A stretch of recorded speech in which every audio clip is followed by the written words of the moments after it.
Welcome to Coach How Could I with Mr. Aalok Gupta. With 30 years of leading and coaching in the corporate world, Aalok leverages his extensive HR and business experience in order to solve business problems with people's solutions. Coach, now that we understood about the structure of pricing and payment plans, how could we follow up and nurture with these high value prospects in order to bring the necessary information that they require? Yeah. No, absolutely. Because, I did mention before that when you're kind of dealing with high value items, let's say $1 million deal, then sometimes the gestation period could be very long. It could be 1 month, it could be 1 year. In fact, I'll give an example. So I used to work with American Express, and at the time, I was working in India, and India did not have a global contract. So I was following up on this computer company, which had about 25,000 people, to do a global contract for corporate expense management. Now, before me, two other people had tried, and 2 years, nothing happened. I tried for 1 more year, and I managed to close a deal. Now, I'm not going into details on how I closed that deal, but the point is, it took 3 years to close that deal. So it's actually 3 years of follow up by three different people, right? So that is sometimes, and this, when it did happen, I was lucky it happened during my time. It was a jackpot. I got multiple awards, I got a huge incentive, and that was a very big deal, which happened, a global contract. And that served American Express for at least 5 to 10 years to come. So that is a benefit. The bigger the deal, the longer the time it's going to take to close. To answer your question, how do you follow up? Now, obviously, there are multiple creative ways, and there's no right or wrong in sales, but I'm going to leave you with three things, which is an absolute prerequisite. Number one, date. Now, you need to follow up on regular intervals. Now, why I say the word date is because either the client gives you a date to follow up or you decide a date intuitively. You need to really put a date so that until the client does not say get off or stop bugging me or no, because sometimes, so I'll tell you, when I was head of HR, I had multiple people who were following up with me to sign the contract. Now sometimes I would say thank you for the follow up, I just didn't get time to look at it, right? Since you followed up, let me look at it now. So sometimes we're just so busy that we don't have the time to sign and look at your proposal. Keep following up, but you need to do it gently. So that's the number one technique, date. Second thing, value. Give them value. Don't just try to follow up. So I did have some newbie salespeople who try to following up like, oh, I'm just following up on how they think. Absolutely no. In fact, yesterday I got a message so I'm designing my new house, it's an interior. So she sent a message to me, you know what?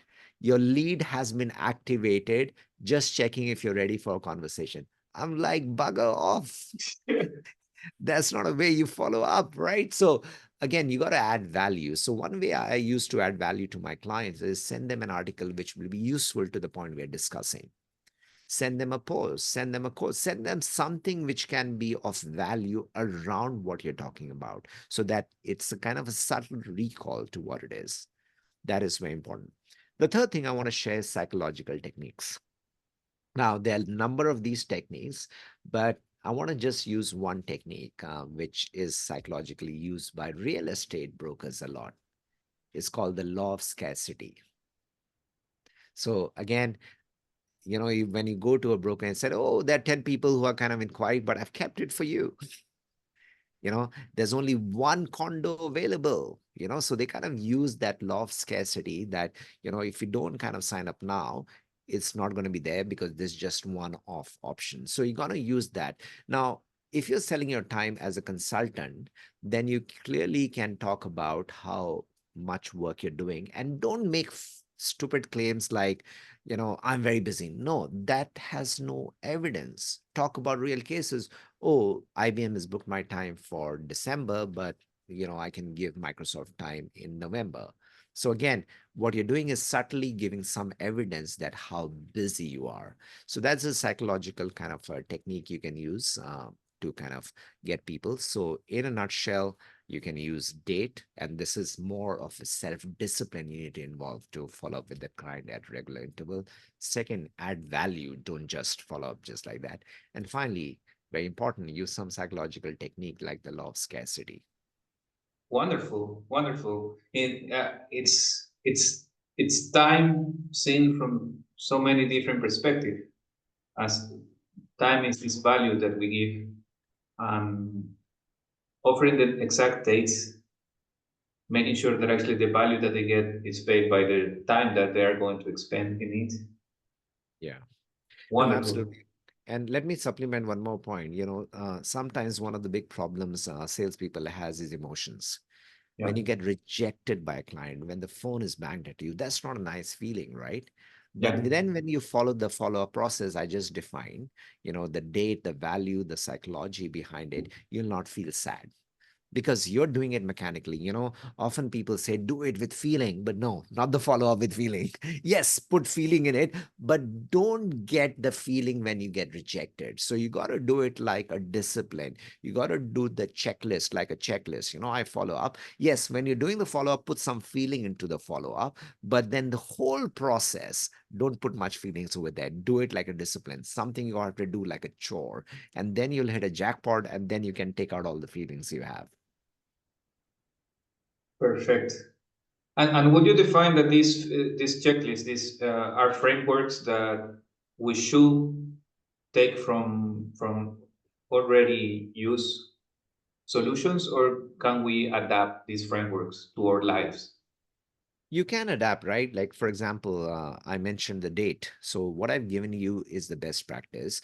Now, there are multiple ways to kind of have the dates follow up. Now, the oldest way is use a diary, put a date over there, right? Put the calendar diary. In the olden days, I used to do that when I started 30 years back.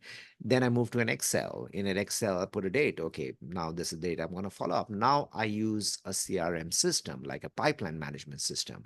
I put a date over there and I get a notification on my mobile that time to follow up with this guy, right?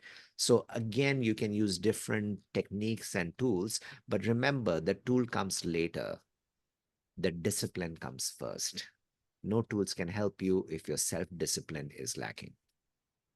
Like the 2 minutes rules. Yes. Wonderful. Thank you, Coach.